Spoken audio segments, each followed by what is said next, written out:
How the subconscious mind works.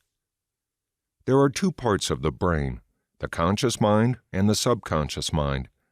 Our subconscious mind is going to work the hardest out of the two.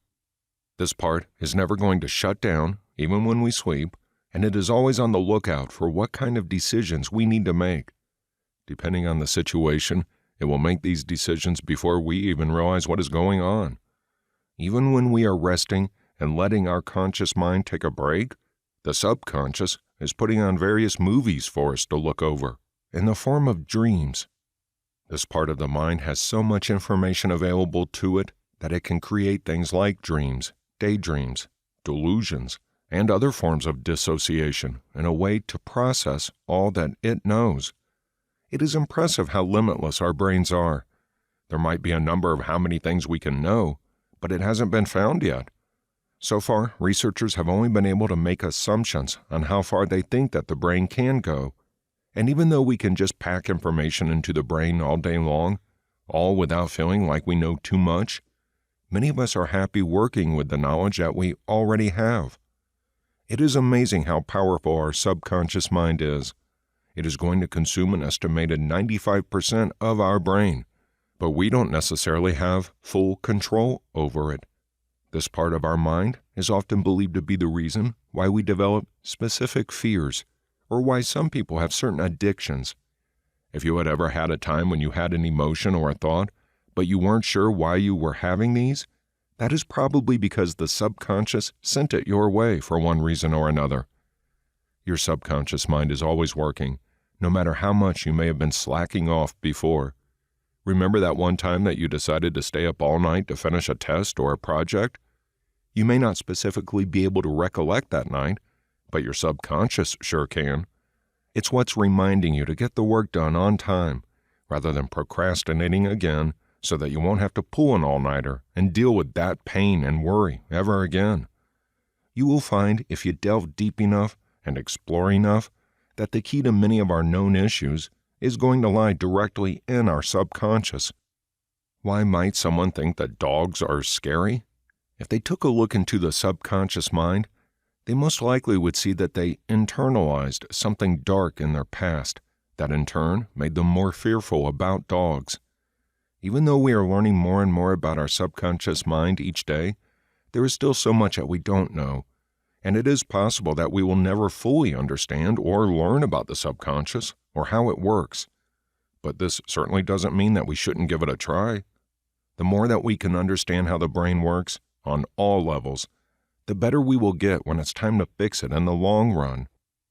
The subconscious mind is going to play an important role when it comes to affecting the way that you behave and shaping the way that your personality will be and many other aspects of your life. Many people don't understand how the subconscious mind is going to work or what kinds of mechanisms need to be in place to govern its operation. To get a better understanding of how this part of the mind works, you can remember that it is going to handle all of the things that we are not necessarily conscious about at any given time. For example, you may have a fear of public speaking, and this fear could come from the unconscious belief that you are unattractive and that people are going to make fun of you when you get up to speak. While you may not be aware of that belief at all, it is still going to have a significant effect on the way that you behave and on how well you do with the public speaking. The subconscious mind can be thought of like a big bank of memories, one that is going to store not just these memories, but also your experiences and your beliefs. This information is all going to be stored there, even though it might take some effort to bring it back out again. Even though we may not realize it is there, we are going to find that it can affect our actions and our behavior in different situations. So if you lack self-confidence in yourself because there are some beliefs in your subconscious mind, then you may find that when you are around others, you feel anxious.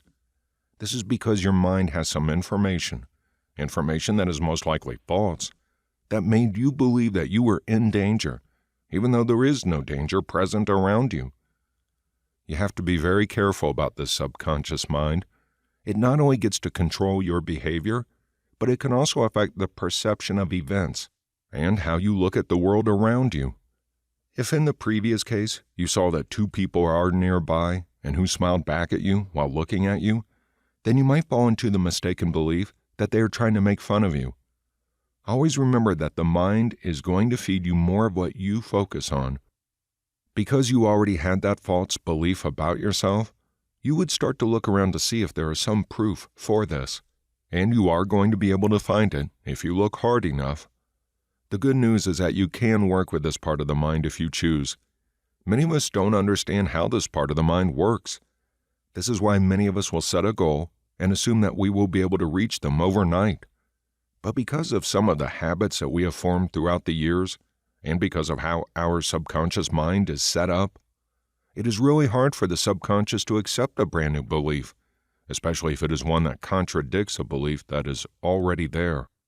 This means that it can be really hard for you to accept that you are a confident person if you have spent years believing that you had no confidence and that no one wanted to be with you. This doesn't mean that all hope is lost. Otherwise, the manipulator wouldn't waste their time on anyone older than 3 who had lots of thoughts in their subconscious mind already. There are a few steps that you can take to make this part of the brain work for you, including 1. Change the beliefs that are held in your subconscious mind by using some actions. If you want to change the beliefs that you have, such as, "I am not good at math," then you must make sure that you put this into action. Maybe you can ignore that thought and study hard so that you start getting good grades in math. Then the subconscious mind will start to see that you are pretty good at math, and these beliefs will begin to change. 2. Do go against these beliefs. Don't use any affirmations that don't make sense to your subconscious mind. These may sound great, but if they go against some powerful beliefs, then you may need to work with something else to get them to work. 3. Remember that your subconscious is not going to do magic for you. Some people believe that their subconscious can do some extraordinary things. For example, they may think that they can use this part of the brain to lose weight, while they still get to eat anything they want. But these kinds of thoughts show that these people don't know how the subconscious mind works at all. 4. Now, you can work with this part of the mind to lose weight, but you have to put in some action, rather than just assuming the mind is going to do it on its own. For example, you could modify some of your beliefs, start working out more and being more careful with the foods that you eat to lose weight.